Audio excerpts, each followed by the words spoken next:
Welcome to this video course, and I'm going to be explaining to you how to make money online without selling anything.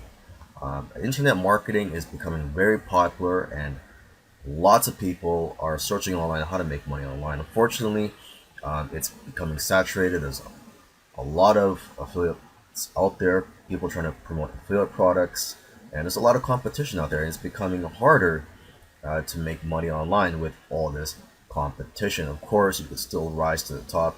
You gotta, find more creative ways to become successful. So basically, with all that competition out there, I want to explain in this video course another method, another route that you can go in terms of making money online, which requires less pressure, requires just helping people out, and just providing helpful content.